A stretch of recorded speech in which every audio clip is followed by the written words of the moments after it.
Podem sentar, irmãos.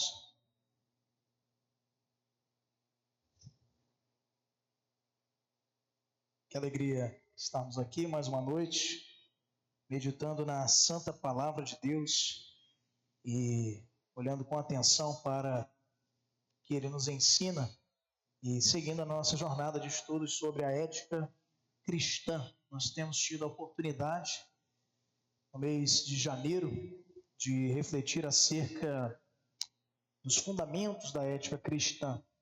E finalmente nós vamos entrar agora num ponto que também vai chamar mais a sua atenção provavelmente, porque agora nós vamos saltar de falar sobre os fundamentos da ética cristã para falar sobre as questões da ética cristã.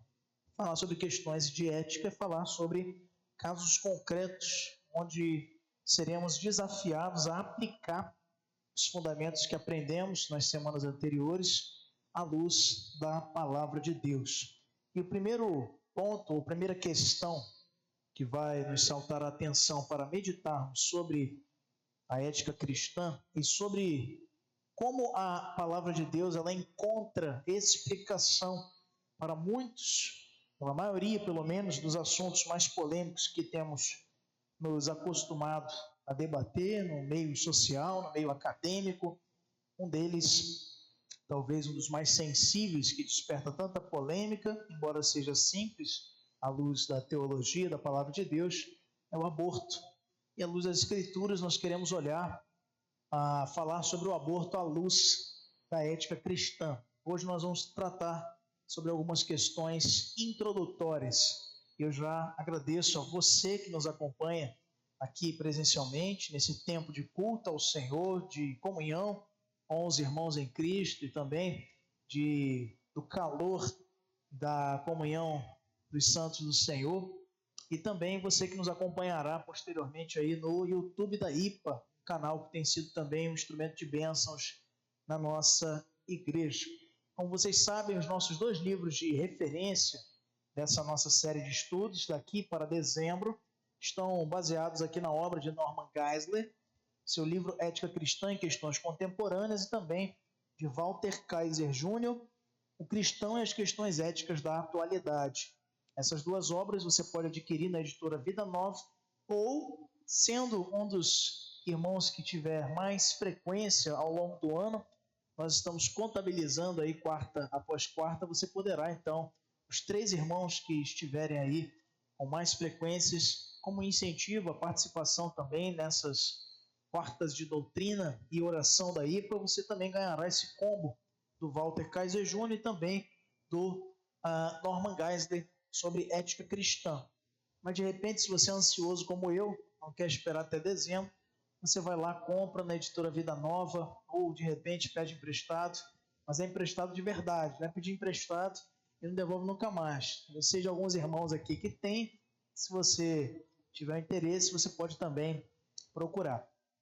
Bom, olhando então, meus irmãos, para esse tema, nós precisamos olhar sobre a ética, e como vocês já sabem, a gente sempre separa aqui uma tirinha para refletirmos sobre isso. Aqui, essa tirinha muito conhecida, né, da Mafalda, vai nos falar: Tommy, pensei em ficar com o troco da padaria para comprar bala, mas não consegui. E tudo por causa do maldito inquilino que começou a dizer que isso é muito feio, que não se faz e sei lá o quê. Inquilino? Que inquilino? Esse que a gente tem aqui dentro. Né? O que é isso? Ética, moral, sentimento a respeito das coisas que são certas e erradas. Tenta se defender no tempo da relativização dos valores, que isso é subjetivo. Porém, o apóstolo Paulo nos ensina na carta de Paulo aos Romanos que o Senhor imprimiu suas leis no coração do homem. Portanto, não há ninguém que possa dizer que não conhece as leis de Deus, não perscruta o que é certo e o que é errado. Eu já comentei isso aqui com vocês também em outras oportunidades. Uma segunda tirinha também nos fala, essa aqui também muito conhecida, né? Mas não foi falta. Quá! A falta é pro nosso time, maluco. E daí? Eu digo que o futebol ou outros esportes competitivos, né? Esportes coletivos, enfim, eles são um excelente ambiente de testemunho, ou da falta dele. É um retrato. Você quer conhecer se um crente é crente mesmo? Jogue bola com ele.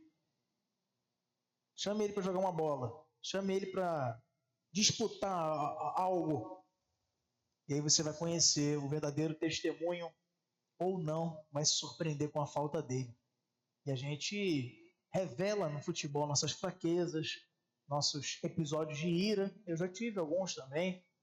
Nós tínhamos um futebol muito abençoado aqui com os irmãos, às segundas-feiras, né?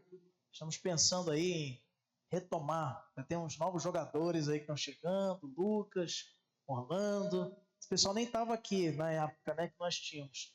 Não sei se eu fiquei um pouco traumatizado, que pouco antes da minha ordenação pastoral, numa dessas bolas, me pegaram de jeito ali, que quase que eu não consigo subir. Aí eu me senti como Moisés mesmo, quando eu fui ordenado, porque tive que ser ombreado ali, senão, com o pé machucado, a gente bota ortopédica e tudo.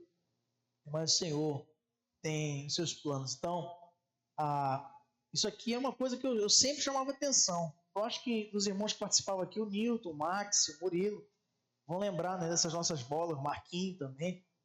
E tinha sempre essa regra: acuse-se. Bola saiu, não interessa se vai te favorecer, vai te desfavorecer, se vai empatar, se não vai. O certo é o certo. E é isso aqui que essa tirinha nos revela também. Agora, pensando sobre a ética e sobre o nosso avanço no estudo, a partir de agora nós vamos deixar de estudar as opções éticas e nos concentrar nas questões éticas. As opções éticas, só para recapitular, nós já vimos lá, eram aquelas: antinomismo, absolutismo, como se posicionar na administração do que é e do que não é ético. Vimos algumas posições distintas. Vimos também na semana passada qual é o olhar da palavra de Deus a esse respeito. Olhando lá para o Salmo 15, vimos fundamentos éticos cristãos. E agora nós vamos nos concentrar nas questões éticas. De todas as questões morais, as mais urgentes são as que envolvem vida e morte. E nessa temática vida e morte, o aborto é uma das questões cuja prática tem ceifado muitas vidas. Dessa forma, nós iremos iniciar a nossa discussão examinando quando é certo tirar uma vida ainda no ventre materno, se é que isso pode ser considerado como um procedimento aceitável. É o que nos diz Walter Kaiser Jr. Na sua obra, página 153. Então, queridos, em primeiro lugar, nós precisamos entender que há 3 posições básicas acerca do aborto, e todas elas estão concentradas em torno da questão acerca da condição humana dos nascituros. Para início de conversa, existem 3 formas de se enxergar um aborto. Eu trouxe uma tabela aqui para nos facilitar esse entendimento, olhando sempre para a condição do nascituro. E quando eu falar aqui nascituro, você já sabe que é o feto. É aquele que ainda não nasceu, está na perspectiva de nascer. Mas a gente vai ver também que existe uma diferença muito grande entre ser considerado humano e entre nascer. Uma coisa não está relacionada com a outra. Nós vamos ver aqui muito claramente. Primeiro, nós temos aqueles que consideram que o nascituro é plenamente humano. Então, para esses, o aborto nunca vai ser considerado. Para os que consideram que o feto nascituro é plenamente humano, é totalmente um ser humano. Para os que consideram que o feto é um humano em potencial, ele não é totalmente humano, nem é sobre-humano. Ele é um ser humano em potencial. Então, para esses, o aborto é considerado correto em algumas circunstâncias. Mas, para aqueles que consideram o feto sub-humano, então, para esses, o aborto é possível a qualquer momento. Acho que já fica bem claro aqui correntes que você observa no mundo ao nosso redor, formas de enxergar o feto ou formas de defender esses supostos direitos na sociedade civil. Bom, para os que consideram o nascituro plenamente humano, seu fundamento está na santidade de vida. Ou seja, é plenamente humano porque a vida, desde a sua concepção, é considerada sagrada, portanto, santa.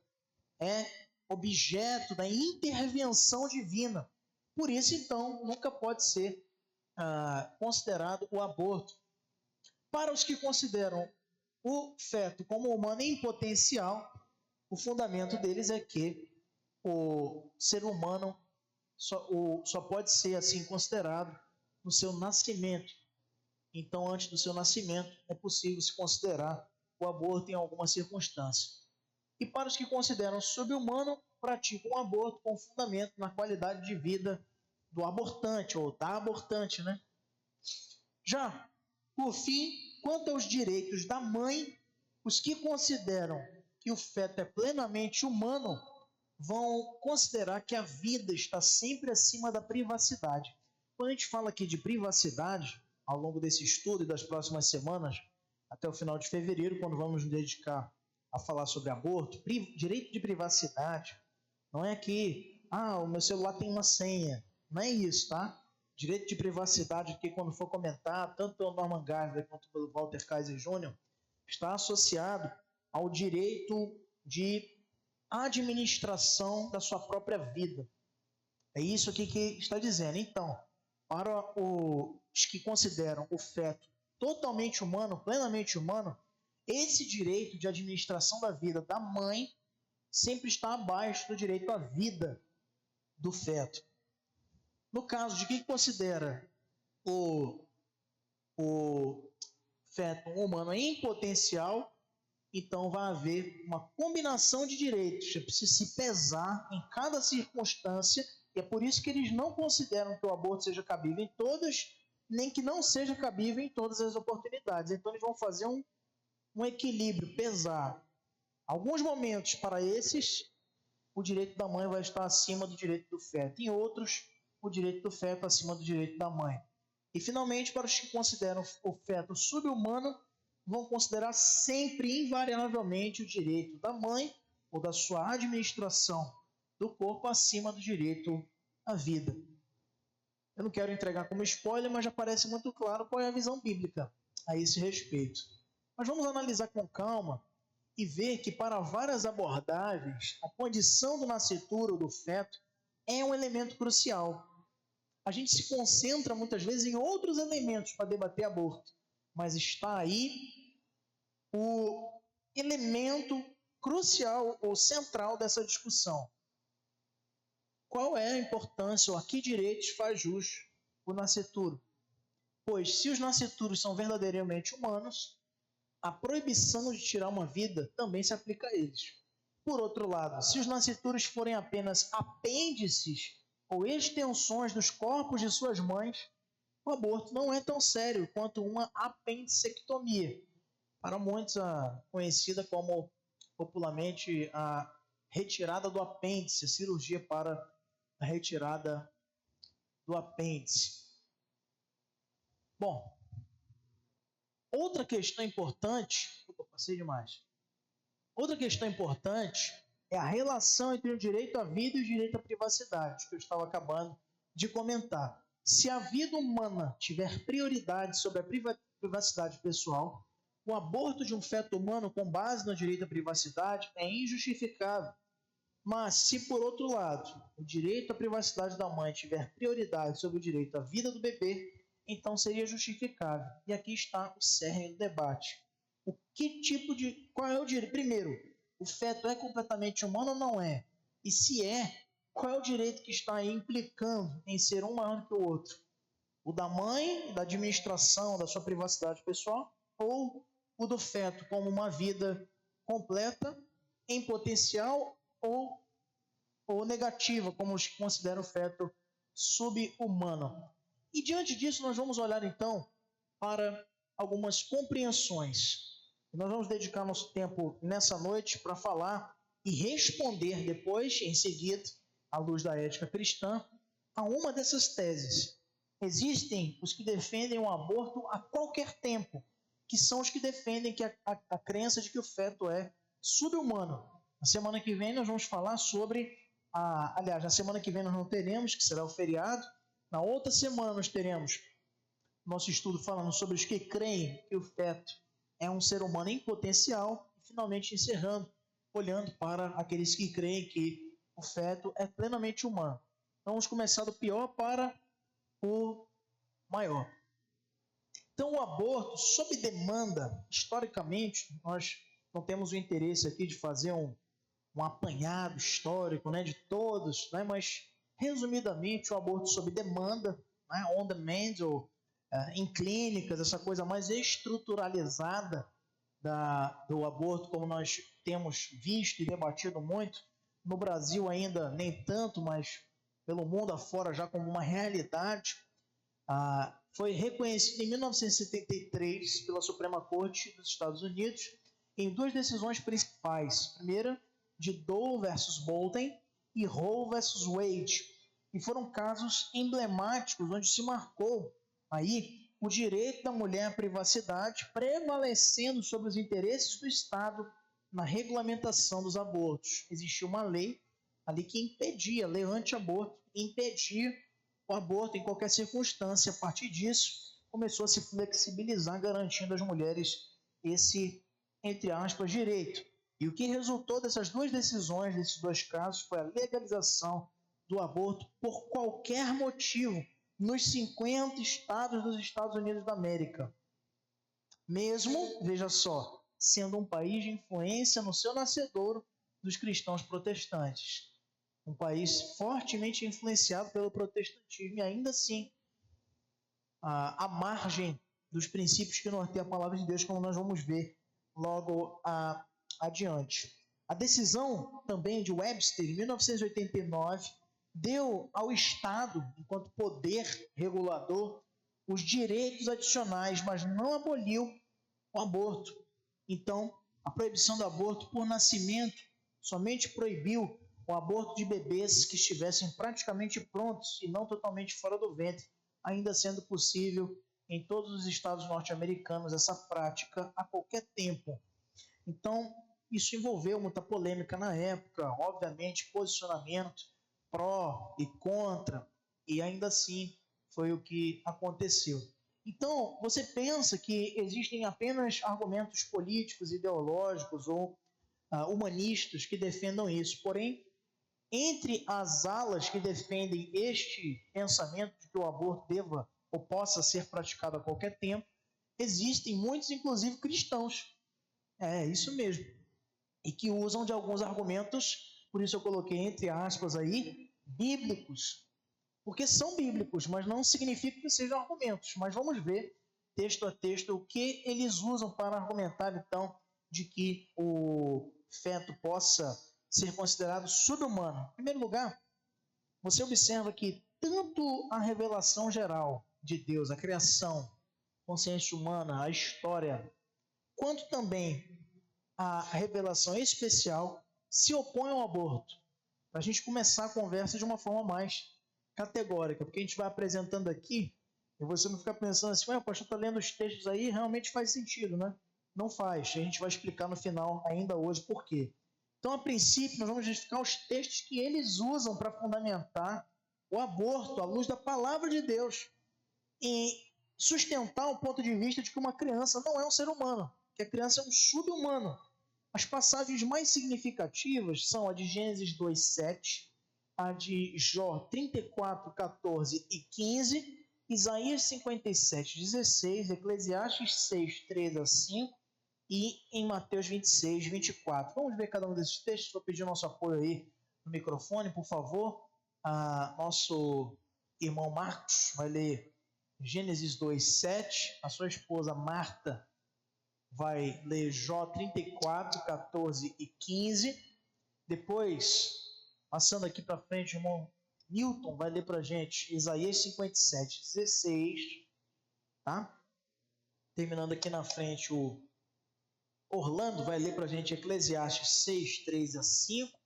E o nosso querido Lucas, Mateus 26 e 24. Vamos lá começar com Marcos, Gênesis 2, 7.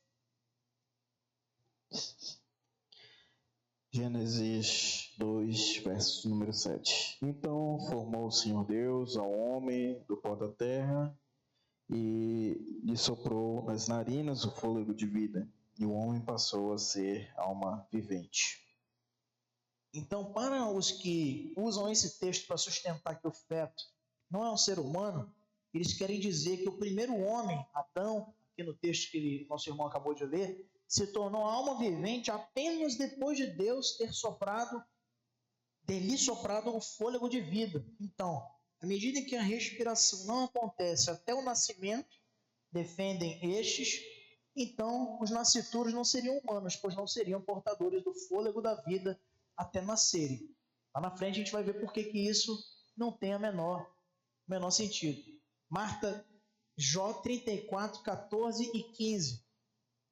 Se Deus pensasse apenas em si mesmo e para si recolhesse o seu espírito e o seu sopro, toda a carne juntamente expiraria, e o homem voltaria para o pó. Então aqui mais uma vez uma afirmação tentando vincular a respiração com a consideração humana do indivíduo, querendo afirmar então que se Deus retirasse para si o espírito e recolhesse o fôlego, ou seja, tentando linkar aqui que é o fôlego ou a respiração que torna o feto um humano ou não.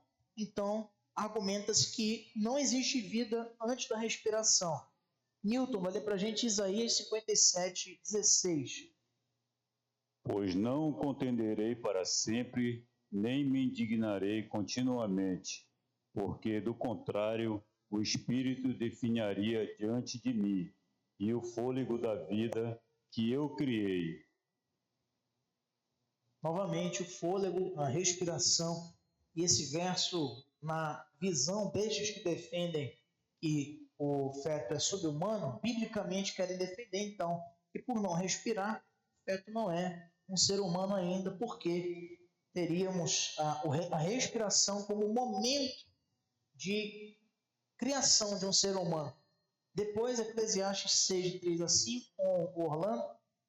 Se alguém gerar 100 filhos e viver muitos anos até a avançada idade, e se a sua alma não se fartar do bem, e além disso não tiver sepultura, digo que um aborto é mais feliz do que ele. Pois debalde vem o aborto, e em trevas se vai, e de trevas se cobre o seu nome. Não viu o sol, nada conhece, todavia tem mais descanso do que o outro. Então, usam esse texto aqui, que nós acabamos de ler, que declara que uma criança que nasce morta, vem a este mundo em vão, desaparece na escuridão, nunca viu o sol, nunca soube de nada. Então, usando esses versos para indicar que os nascituros seriam como mortos, que também não sabem de nada e jazem mortos nos sepulcros, como está lá também em Eclesiastes 9 e 10. Então, tentando defender o caráter sobre-humano do feto. E finalmente, com Lucas, Mateus 26, 24.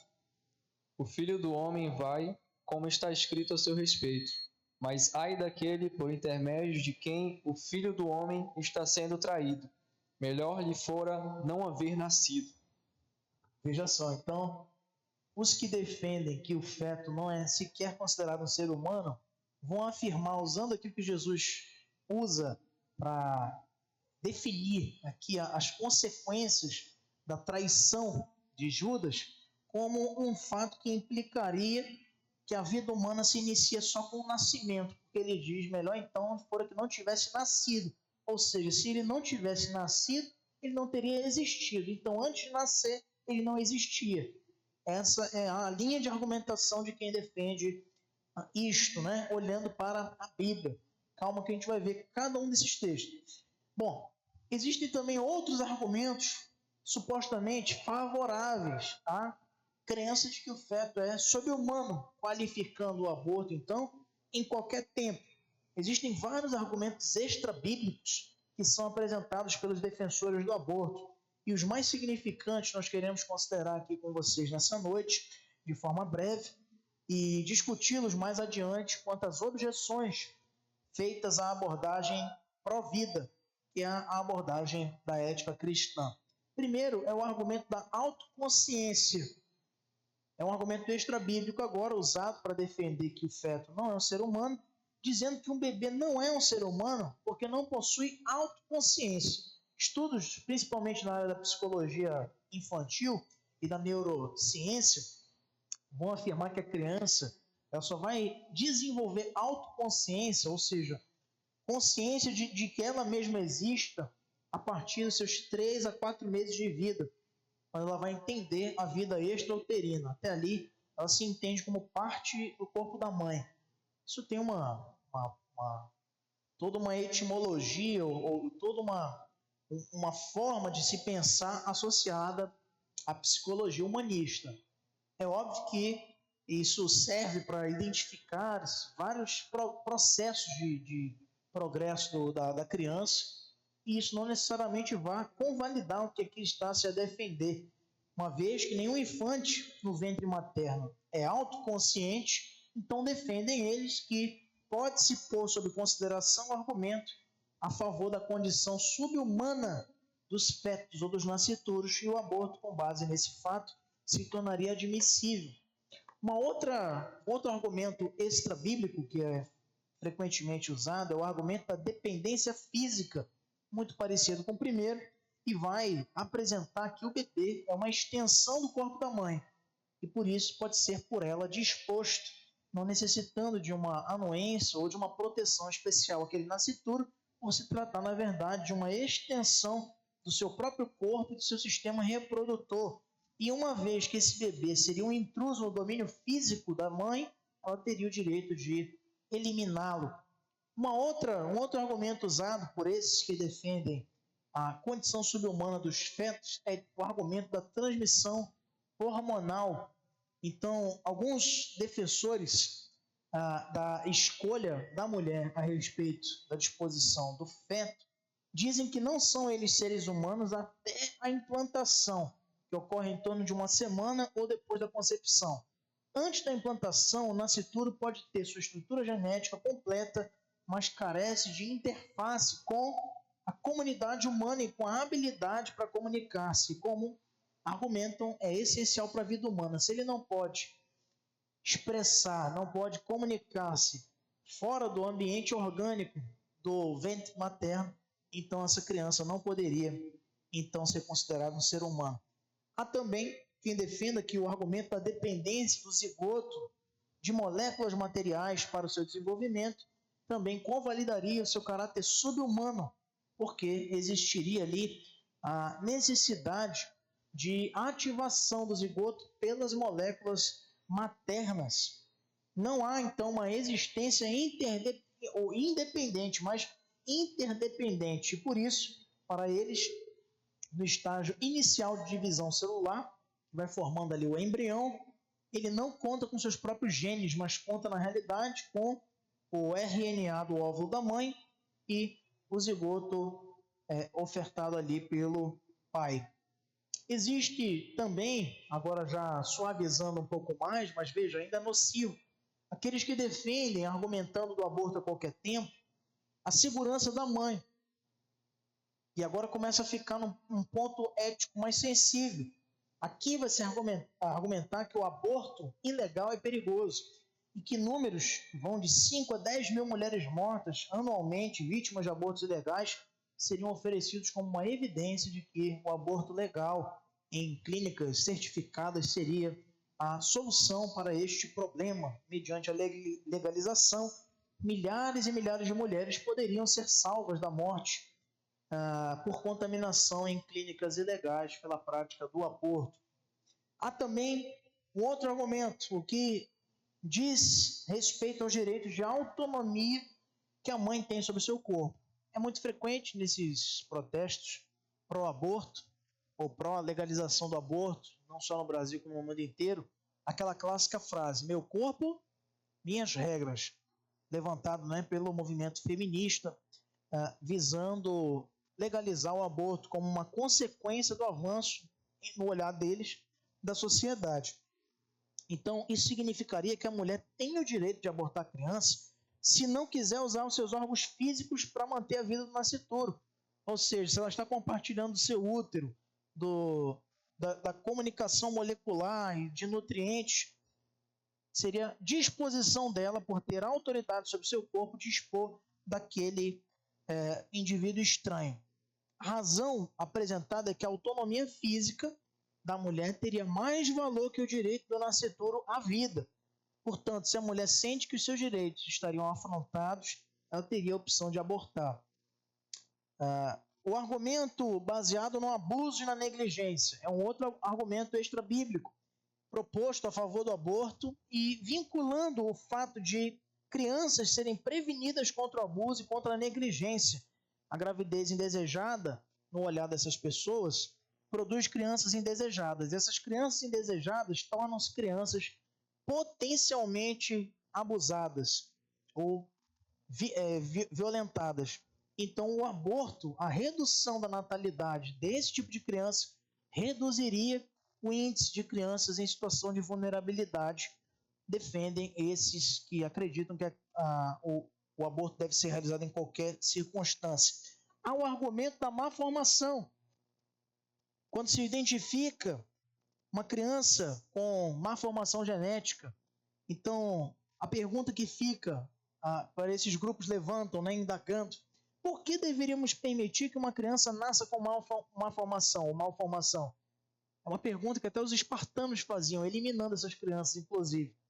Por que a família ou a sociedade deveriam ser forçadas a cuidar de crianças com malformação? Os abortos, no olhar desse grupo, baseados em testes e ultrassonografias, já identificariam essa malformação genética com muita antecedência, eliminando crianças indesejadas e argumentando que a preocupação com a pureza genética da raça humana deveria nos conduzir para a remoção de genes ruins, a partir do qual surgirão futuras gerações perfeitas. Isso tem muita marca nazista, né? Parece aquela coisa mesmo da raça ariana. Há um argumento também dos pró-aborto total do direito à privacidade, já falei aqui, baseado no caso Roe vs. Wade, lá de 1973, a mulher teria direito à privacidade, estaria acima do direito à vida do nascituro. Há um argumento do estupro. Então, os defensores de que a mulher deve escolher em qualquer circunstância insistem que nenhuma mulher deveria ser forçada a ter uma criança contra a sua vontade. Então, seria imoral aceitar ou impor obrigatoriamente uma gravidez, a indignidade de ter sido violada. Nenhuma mulher deveria ser obrigada a ter um bebê contra a vontade, defendem os que dizem que o feto não é um ser humano. A incapacidade de saber quando a vida começa é um outro argumento dos pró-aborto completo, total. Bom, não se sabe quando a vida começa, é uma incerteza na trajetória humana, na medicina e na ciência. Então, mesmo que a lei proteja a vida de um ser humano e o aborto seja considerado moralmente errado por aniquilar uma vida de um inocente, então dizem eles, nós não podemos saber com certeza absoluta quando um ser humano ou um organismo se forma. Então, justamente por não saber e quando os progenitores de células cumprem seu papel e quando ele começa a existir, esse novo indivíduo, então seria um dogmatismo tolo impedir ou decidir a favor ou contra o feto de uma pessoa, cabendo essa decisão à mãe. Há um argumento ainda do direito de autonomia da mãe e do seu consentimento, também ligado aqui também à questão do estupro. Há um argumento da emenda constitucional 14, lá nos Estados Unidos. Há um argumento de que a sociedade é que determina quando a vida começa, e não as leis morais que foram impostas pela religião. Então seria a sociedade. Lembra o microfone aqui, Marquinhos? Lembra que a gente estudou isso aí, lá atrás, né? Quem é que dizia isso? Não existem leis morais absolutas. Olha só, é a sociedade que convenciona o que é certo e o que é errado. Defende-se isso aqui, quando se diz que o feto é sobre-humano, argumentando então que é a sociedade que determina. Se a sociedade, ou seja, é aquela coisa, a voz do povo é a voz de Deus. Se o parlamento que representa a sociedade votar favorável, então pronto, agora é certo. Deixou de ser errado, torna-se certo, porque a sociedade é que determina. E por fim, o argumento de que os valores intrínsecos da vida ao nascituro são insuficientes para determinar o valor humano. Ou seja, os defensores do aborto alegam que mesmo que se admita que os nascituros são humanos, isso não seria suficiente para aceitar que eles têm direito à vida, porque eles não teriam ainda, eles só teriam perspectiva de direito, não direito à vida. Então, para ter direito à vida, eles deveriam estar engajados em determinados valores que já funcionam no tempo presente, não é o caso. Ter a capacidade para que tais valores sejam expressos só no futuro seria insuficiente para garantir-lhes a proteção jurídica. Então, o valor do nascituro não representa para eles o direito da sua própria vida, visto que seria um valor em potencial e não um valor real. Pode falar, meu irmão. Sobre, né, esse grupo, né, que consideram o feto sub-humano, lá nos Estados Unidos tem alguns estados, né, porque eles são divididos, né, as leis por estados, né, não como um país completo. Alguns estados são legalizados, né, o aborto, e aí existem as clínicas. Eu já li um dado estatístico, né, que eles apontam lá naqueles formulários, né, que a mãe vai fazer antes de, né, fazer o aborto, e aí elas diziam o motivo, né, e aí tem o dado estatístico que mostra, né, e aí escancara um pouco de qual é a intenção, né, que tem lá as, né, separações de porcentagem, menos de 1% era por falta de condições, né, que é na qualidade de vida, de 1 a 2% era por estupro, né, em decorrência de estupro, e mais ou menos, se não me engano, 4 a 5% eram por risco à vida, né, da mãe. Então a mãe tinha risco de falecer e aí por isso se realizava o aborto. E aí mais de 90%, né, uns 92 e pouco aí, era simplesmente porque não queria, né? Então, não, aquilo vai me atrapalhar a minha vida e eu estou fazendo, né? E aí o dado é muito alarmante, né? Porque a gente vê que grande parte desses argumentos aí parece ser uma bela de uma desculpa, né? Bom, exatamente. Então, são algumas abordagens, né? Dentro dessa perspectiva. Então, uma vez que os argumentos favoráveis ao aborto foram aqui resumidos, uma breve avaliação de cada um deles se faz necessária, para que nós não sejamos traídos pelo canto da sereia. A princípio, então, nós vamos responder com argumentos bíblicos a cada um desses argumentos apresentados nesse tipo de olhar sobre o nascituro, de que ele seria sub-humano. Então, uma avaliação da abordagem que o feto é sub-humano à luz da ética cristã. Bom, primeiro, vamos responder aos argumentos bíblicos que eles usaram, depois vamos usar, então, dos argumentos extra-bíblicos. Quando fala-se que o fôlego de vida é o início da vida, associando alguns textos para dizer que o feto não poderia ser considerado humano porque ainda não respira, nós vemos que o fôlego não é o início da humanidade. No Salmo 51:5 e Mateus 1:20, nós vemos que o nascimento é diferente de concepção. E aí tem um outro detalhe, o caso de Adão é exclusivo. Só Adão foi criado diretamente do barro. Todos os outros foram descendentes dele. E erra quem pensa que o feto não respira. O feto tem interação de oxigênio continuamente através do cordão umbilical. Então, existem ali trocas de células e uma interação orgânica sincronizada e perfeita, estabelecida pelo próprio Deus, de forma a garantir que aquela vida ali, vindo à luz, tenha totais condições de sobrevivência. Só Adão foi criado diretamente por Deus. E Jesus, ali fecundado pelo Espírito Santo em Maria. Está lá em Gênesis 7, 21 e 22, o caso de Adão. Esse texto de Gênesis 7, ele menciona a existência de animais que respiram e animais que não respiram. E todos dois são considerados indivíduos dignos de proteção e de cuidado. Eu vi, passando assim rapidamente pela internet, pelos noticiários, uma comoção nacional, um pacto das forças e das autoridades por conta do cão-orelha.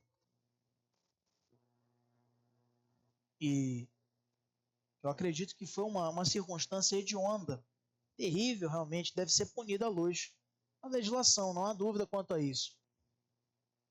Porém, vemos claramente, meus irmãos, em comparação, um absoluto desprezo, uma banalização da vida humana que tem sido a cada dia mais vilipendiada.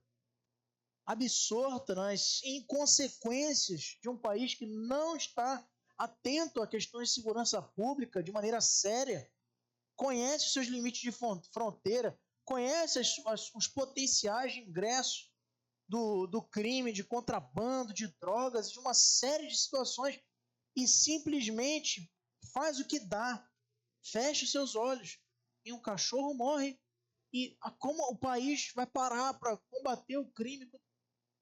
Vejam, se os animais, olhando aqui para Gênesis 7, 21 e 22, são considerados vida, respirando, tem animal que não respira.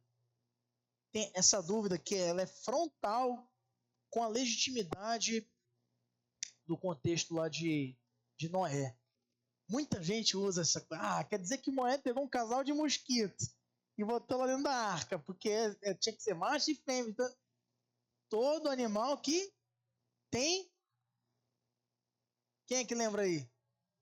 Que respira, que usa das narinas. Portanto, aí você já elimina, o Adalto Lourenço fala muito bem disso, você já elimina uma sucessão de espécies que não iam precisar estar na arca, porque iam sobreviver de outras formas ao dilúvio.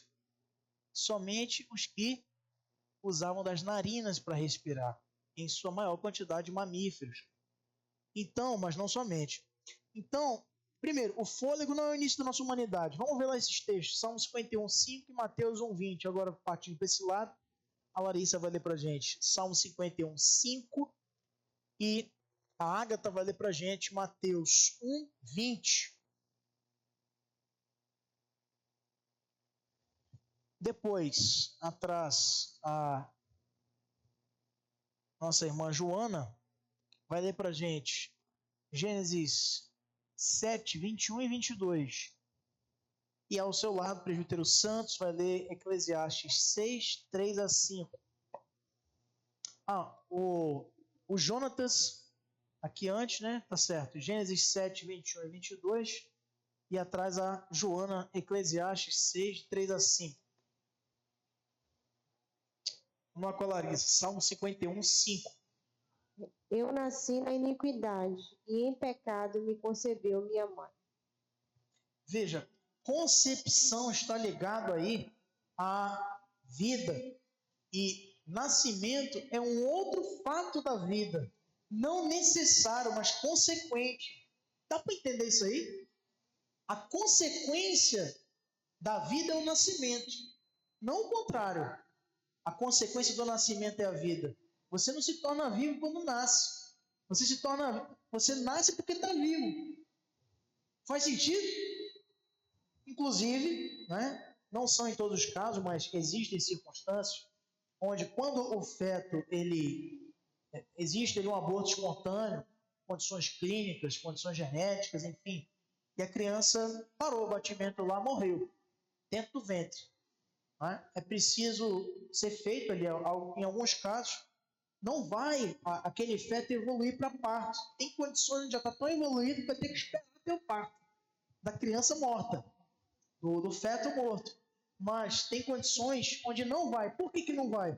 Exatamente pelo fato de, em algumas circunstâncias, não estar mais vivo. Quando não está mais vivo, as provocações do processo do parto não vão ser levadas naturalmente. E é preciso ser provocado isso com medicação clínica e assim sucessivamente. Então, o texto nos mostra a realidade da concepção e do nascimento como coisas distintas, uma como consequência da outra. Repito, o nascimento é uma realidade de quem está vivo, ou seja, para nascer eu tenho que estar vivo enquanto feto.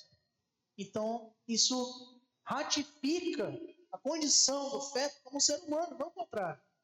Vamos ver Mateus capítulo 1, verso 20 com a Ágata. Enquanto ponderavas nestas coisas, eis que lhe apareceu em sonho o anjo do Senhor, dizendo: José, filho de Davi, não temas receber Maria, tua mulher, porque o que nela foi gerado é do Espírito Santo. Então, geração, falando aqui de vida, associando no nascimento do Salvador do mundo, Jesus. Falando sobre Adão, seu caso exclusivo, e o texto que eu mencionei, o Jonatas vai ler para a gente, Gênesis 7, 21 e 22. pereceu toda a carne que se movia sobre a terra, tanto de ave como de animais domésticos e animais selváticos, e de todos os enxames de criaturas que povoam a terra, e todo homem. Tudo o que tinha fôlego de vida em suas narinas, tudo o que havia em terra seca, morreu. Então veja, existem animais que respiram, mas não são considerados humanos.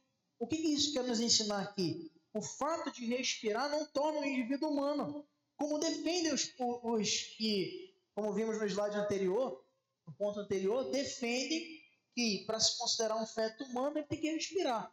Então os animais são seres humanos. Tem animais aí que por respirarem vão ser considerados seres humanos? Veja como é que é ignorante pensar dessa forma. Parece que no primeiro momento, quando a gente olha aqueles textos, né? Rapaz, não é que tem sentido mesmo? Adão soprou o fôlego da vida.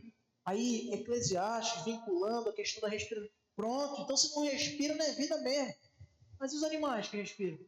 É por isso que a Bíblia explica a própria Bíblia. Uma hermenêutica honesta, adequada, correta. Ela vai considerar a Bíblia como um todo, não em textos isolados, fora do contexto. E depois, o conhecimento, aí falando agora especificamente de Eclesiastes. Eles querem dizer que o conhecimento é necessário. A autoconsciência, lembra que foi colocado? Mas olhando para a Bíblia não diz que para que você seja considerado um indivíduo, um ser humano, você precisa ter conhecimento. Vamos ver lá em Eclesiastes 6, 3 a 5. Com nossa irmã Joana. Se alguém gerar 100 filhos e viver muitos anos, até avançada idade, e se sua alma não se fartar do bem, e além disso não tiver sepultura, digo que um aborto é mais feliz do que ele, pois debalde vem o aborto e em trevas se vai, e de trevas se abre o seu nome. Não viu o sol, nada conhece, todavia tem mais descanso do que o outro. Isso. Então, veja, parece-nos aqui que Salomão está falando que por não ter conhecimento, aquele que vive de maneira tola, né? Alguém que vive e a sua alma não se farta do bem, não tem sepultura, um aborto é mais feliz com ele. Então aqui ele já fala do aborto, não é do nascituro. O aborto já é o feto morto. Então o que ele está dizendo aqui? Essa pessoa que viveu de uma maneira dissoluta é como se fosse morto. Não tem nenhuma consideração, ou seja, alguém que não viveu conhecendo. Veja que ele vai falar no verso de número 5, não viu o sol, nada conhece. Aí olha só o pensamento que eles falem retrocedendo essa ideia. Bom, se o feto está ali, não viu o sol, nada conhece, é como se fosse um aborto, já é um pré-aborto. Não tem valor de vida. Mas não é isso que a palavra de Deus nos diz. Se a gente for vincular conhecimento à consideração humana, então os indoutos e os ignorantes não são seres humanos. Ele aqui não está falando de fetos, ele está falando de crianças que nascem mortas. Veja, a afirmação de Salomão não anula o fato de que aquela criança era importante desde o ventre. Pelo contrário, a palavra de Deus é repleta de textos que assim convalidam o pensamento de significância e importância do feto. Se fosse o caso, adultos não seriam humanos também depois da sua morte. Cadáveres seriam então descartados de forma indigna. Não é assim que acontece. Pois o mesmo livro diz que não existe conhecimento na sepultura para onde se vai. Ou seja, os cadáveres então seriam o quê? Objetos? Mas não é isso que nem a legislação considera. Os cadáveres, os nossos restos mortais, são humanos. É por isso que são restos humanos. Nesse contexto aqui de Salomão, a passagem apenas afirma que as pessoas que não estão nesse mundo, como podem aproveitar suas oportunidades, vivendo de forma a desperdiçar sua existência, o que é óbvio no texto, no verso 9, essa falta de conhecimento é capaz de caracterizar um indivíduo como sub-humano. Os ignorantes, então, dessa forma não seriam humanos, aqueles que não possuem educação qualificada não seriam humanos, e os que possuem seriam mais humanos do que os outros. E isso não tem a menor condição de se conceber. Veja, esses são os argumentos que eles usavam ou usam como artifício bíblico para defender, já vimos aqui, totalmente incompatível com a lógica.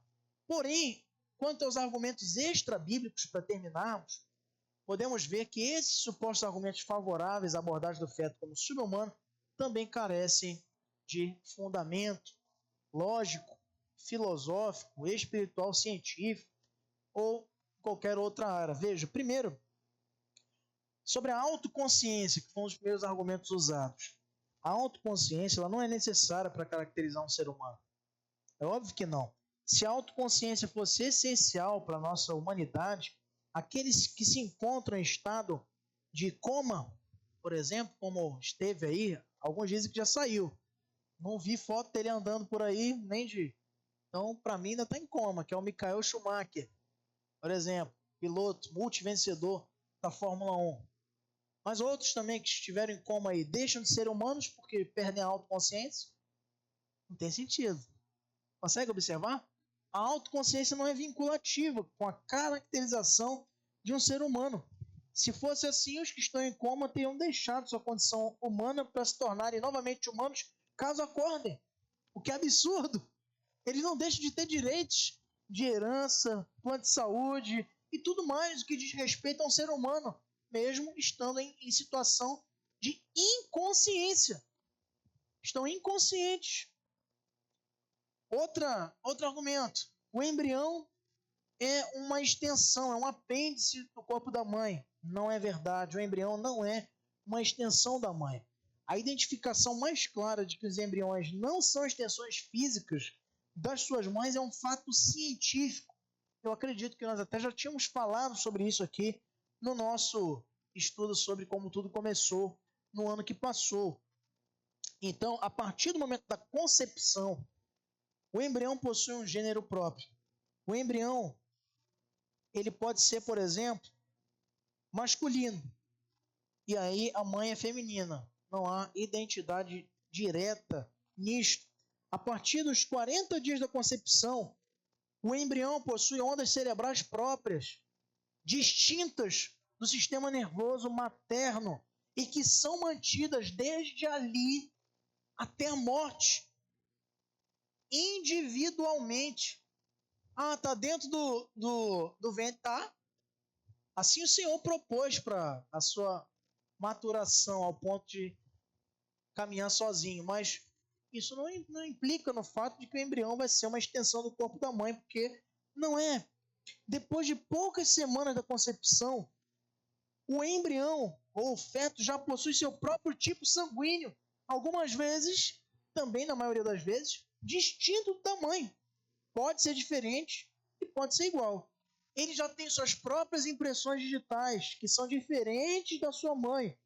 Por isso, podemos dizer que o embrião não está só aninhado ali no ventre materno.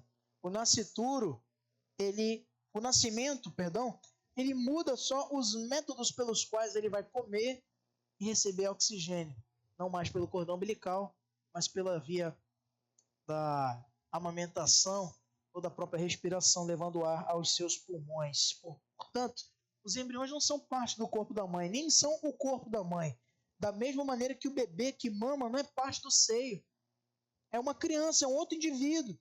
E nem os bebês de proveta são parte do disco de Petri, lá no conceito genético lá de fertilização. O bebê é diferente do ventre. Se o ovócito fertilizado de um casal for transplantado para o ventre de uma mulher, vai ser ainda uma criança diferente, produto daquela concepção originalmente e vice-versa. Então, não há como conceber este argumento. Segundo, o da colaboração. Então, o embrião não é uma extensão da sua mãe. Então, como consequência disso, a criança ali, ela está num regime de colaboração, ou merecendo a colaboração do sistema reprodutor feminino, ali albergando no seu útero a criança que vai se desenvolver. Não é uma relação de dependência, é uma relação de colaboração com o corpo da mãe.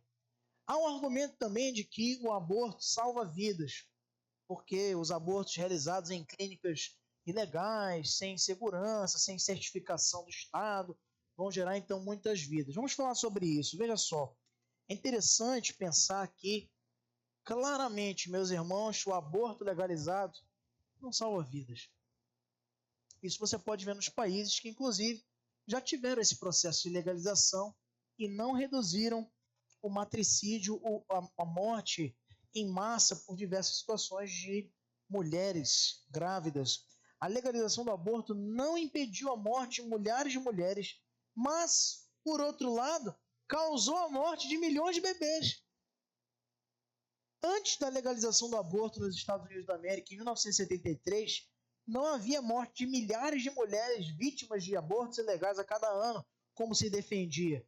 O Departamento de Estatísticas Vitais daquele país informou que naquele ano somente 45 mulheres tiveram mortes relacionadas a aborto, num país inteiro. Um dos líderes regionais do movimento pró-aborto, que era o Dr. Bernard Nathanson, admitiu muitos anos depois que os defensores tinham, nos documentos apresentados na causa que a Suprema Corte utilizou como referência para aprovar o aborto, tinham usado estatísticas falsas. O médico que as assinou admitiu isso. Pesquise, não acredite em mim. Anote esse nome. Bernard Nathanson. Ele admitiu suas estatísticas como sendo falsas, aquelas que foram apresentadas. E hoje ele é integrante dos defensores pró-vida, contrário àquele movimento iniciado no passado. A proporção de mortes maternas relacionadas ao parto, partindo um pouco à frente, é de apenas 1 para cada 10 mil nascimentos, o que equivale a 0,01%. Então, partos ainda estão, medicamente falando, entre os procedimentos cirúrgicos mais seguros que nós temos no país e também no mundo inteiro. Por outro lado, a proporção de mortalidade infantil decorrente de procedimentos abortivos, sabe de quantos por cento é? Alguém se atreve a dizer? Qual é? Eu vou fazer essa pergunta de novo. Qual é a proporção ou a percentagem de mortalidade infantil a partir de procedimentos abortivos? 100%. Nenhuma sobrevive. O aborto tira a vida aproximadamente, no tempo em que esse livro foi redigido, em 2020, de 1,3 milhões de bebês por ano, desde o caso Roe vs. Wade de 1973. O único resultado líquido que podemos observar, falando de morte relacionada ao aborto, é do arranjo para que as mortes aconteçam em clínicas de formas mais profissionais e higiênicas, nem assim tirando a crueldade ali cometida. Sobre o argumento referente aos direitos de autonomia da mãe sobre seu próprio corpo, a autonomia sobre o corpo não é um direito absoluto. Nós temos ali 2 corpos em um. De forma errada, quem diz que a mulher tem autonomia completa sobre o seu corpo vai pressupor que apenas os direitos da mãe estão ali sendo discutidos, mas a mulher, embora tenha o direito de controlar seu próprio corpo em circunstâncias normais, deixa de tê-lo durante o período em que tem uma vida também abrigada em seu ventre. Quando ela carrega um outro ser humano, há um conflito de 2 direitos. O direito do bebê e em conflito com o direito do controle da mãe sobre o seu próprio corpo. E o direito à vida tem sempre prioridade sobre o direito de privacidade, como nós já havíamos falado. Em poucas palavras, esse argumento falha em lidar com a condição humana do nascituro na comprovação de sua principal reivindicação.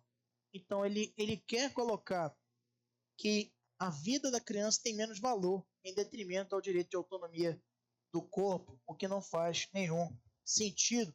Sobre o argumento do abuso infantil, quando se diz que o aborto preveniria abuso de crianças negligenciadas que não foram desejadas e por isso vão estar naturalmente com uma alta probabilidade sujeitas a violências, principalmente na área sexual. Também é um argumento usado para racionalizar o aborto e que não faz nenhum sentido. Pelo contrário, o aborto se torna a principal forma de abuso, a mais perversa de todas, tirando-lhe a vida. O aborto torna-se muito mais cruel em índices de morte do que das crianças que foram vítimas em alguma realidade de violação, seja sexual, seja moral, seja familiar, em qualquer instância. De acordo, por exemplo, com as estatísticas do Departamento de Saúde e Serviços Humanos dos Estados Unidos da América, entre 1973 e 1982, registrou-se o aumento do abuso infantil superior a 500%. Além disso, as pesquisas revelam que a vasta maioria de crianças abusadas era, na realidade, crianças que os pais desejaram ter, e não crianças indesejadas. Outro estudo mostrou que 91% das crianças abusadas eram desejadas pelos pais. Quando eu digo aqui desejadas pelos pais, eram benquistas pelos pais. Foram crianças planejadas. E ainda assim, sofreram violações, porque uma coisa não tem a ver com a outra. Você entendeu o que o índice quer dizer? Feito um estudo 10 anos depois da aprovação do aborto nos Estados Unidos, aumentou, não diminuiu. O que eles previam que aconteceria não foi concretizado. Sobre a má formação, quando se diz que as crianças com deficiência, já identificadas assim, nos procedimentos médicos prévios ao nascimento, poderiam ser descartadas, mais uma vez esse argumento só faria sentido se o nascituro não fosse considerado humano, porque nós já vimos aqui que não tem nenhum fundamento. Por quê? Nos levaria isto a uma seguinte conclusão: se o nascituro é humano, o aborto de um feto com malformação não se justifica por razões genéticas. E o mesmo ocorreria com o segundo assunto que a gente vai tratar no mês de março, que é o infanticídio e a eutanásia. Então, é uma criança, é uma vida, e a gente quer eliminá-la sob o auspício do argumento da malformação. O aborto de um PCD, de um feto PCD, não é promovido por portadores de deficiência, ou por pessoas com deficiência, melhor dizendo. Pelo menos até onde sabemos, não há uma única organização de pais que tem filhos PCD que tenha se manifestado pró-aborto de PCDs, de fetos PCDs. Ou seja, não são os PCDs nem seus pais que querem o aborto de PCDs. São indivíduos totalmente estranhos a esse núcleo e que querem que aqueles que são PCDs sejam considerados sub-humanos. Resposta ao argumento da privacidade, já falamos aqui, é a mesma coisa relacionada à questão básica. De novo, o nascituro é um ser humano ou não é? Se ele é um ser humano, justificar um aborto com base na privacidade da mulher, da mãe, só faria sentido se o embrião não for um ser humano. Se ele é um ser humano, o direito à vida é maior do que o direito à privacidade. E há outros argumentos. O argumento da incerteza do início da vida, e aqui a gente usa uma frase muito interessante de Ronald Reagan, que foi o 40º presidente dos Estados Unidos. Ele disse o seguinte: se você não tem certeza, não atire. Ou seja, esse argumento de que não, o aborto é possível porque a vida é incerta, o seu sofrimento. Então, se tem incerteza, não pode tirar. É o contrário. O argumento usado para se defender que a incerteza a respeito do surgimento da vida seria um argumento que possibilitaria a situação do aborto é totalmente o contrário. Sobre o argumento do estupro, das vítimas de estupro, de violências sexuais, essa situação da violência, da violação contra a dignidade sexual de uma mulher é compreensível, emocionalmente complicada. Isso nós não negamos. Mas o estupro da mãe não vai justificar o assassinato da criança, se ele é considerado um ser humano. Se o nascituro é humano, eu estou tirando uma vida inocente, de modo intencional, e chamando-se assim homicídio. Nesse caso, mais uma vez, a questão real é saber: o nascituro é ou não é um ser humano? apelar para a simpatia da vítima não evita a questão da injustiça da criança ali ceifada. Não remove. Abortar a criança, isso aí psicologicamente já está comprovado, os estudos têm demonstrado que se soma mais um trauma na trajetória daquela vítima de estupro, ao invés de remover, porque o aborto da criança não vai tirar as dores, os estigmas, as dificuldades de prosseguir, de superar, decorrente da violência que ela sofreu. Uma coisa não vai melhorar a outra. Aliás, adiciona outro mal por conta de um ato perverso de tirar uma vida, porque o problema do estupro não é resolvido com a morte daquela criança. O que nós precisamos fazer enquanto nação, e que não fazemos, disso de passagem, é punir legalmente quem comete tais violências hediondas, no caso os estupradores, e não as crianças inocentes. Além disso, mesmo que o aborto fosse justificado para casos extremos, como não é o caso, isso de modo nenhum justificaria o aborto sob demanda, como na decisão Roe vs Wade da Suprema Corte, em clínicas legalizadas e indiscutivelmente uma prática contrária às Sagradas Escrituras. Se a vítima de estupro recebe tratamento imediato, tá? Ela tem a concepção evitada na maioria dos casos. E isso não necessariamente viabilizaria a necessidade de um aborto. Isto é, repito, se ela recebe atendimento imediato. Mas, devido às circunstâncias físicas, psicológicas, sociais, facilmente compreensíveis, poucas gravidezes, assim é o correto plural mesmo, parece estranho, mas é assim, acontece com consequência de um estupro. Os números estão aí, dizendo que as ocorrências em crimes de estupro, de gravidez decorrente do estupro, estão abaixo de 1%, mundialmente falando. Mas, nos casos em que a gravidez acontece, a cerca de metade das vítimas deseja ter o bebê. Esse é um outro detalhe. Mais da metade das vítimas de estupro desejam ter a criança. E há filas de pessoas querendo adotá-las. E a adoção, não o aborto, é sim uma alternativa mais adequada.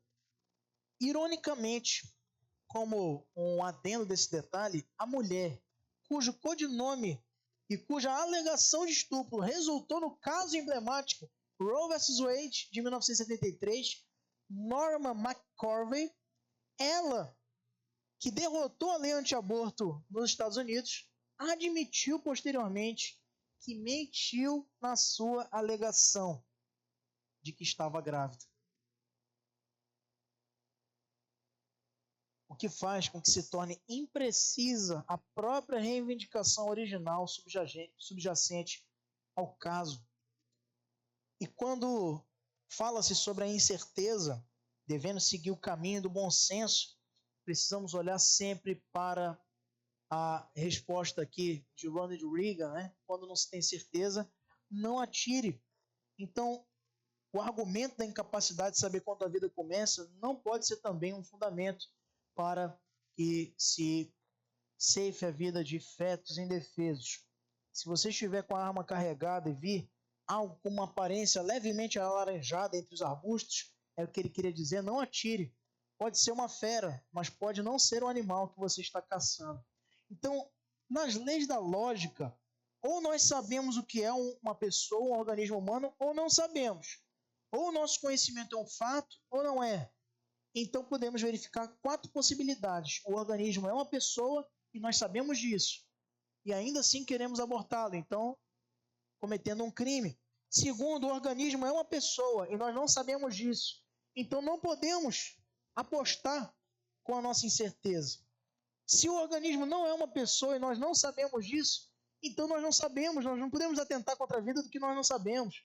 E se o organismo não é uma pessoa e nós sabemos disso, então somente aí é o argumento que eles usam para fundamentar este mal contra os fetos. Aí há vários outros argumentos utilizados, todos eles, podemos olhar aqui, contrários à ética cristã. Na próxima semana nós vamos ver a visão do feto como um ser humano em potencial e as objeções bíblicas e cristãs a respeito desse tema. Então, não perca, esteja conosco para prosseguirmos nesse estudo sobre a ética cristã e mais especificamente sobre a visão da ética cristã sobre o aborto. Citando mais uma vez o Ronald Reagan, que quer encerrar esse estudo de hoje, citando uma das suas mais clássicas frases e muito inteligente, falando sobre o aborto. Veja só o que ele diz. Percebi que todos aqueles que são a favor do aborto já... Curioso, né? Não tem nenhum feto defendendo-se ou se auto-incriminando, né? Nessa jornada anticristã. Deus nos abençoe, meus irmãos. Na próxima semana, no estudo 5, aliás, na próxima semana não, na outra semana, dia... Ih, rapaz, agora... Na outra semana, sem ser... Hoje são 4, né?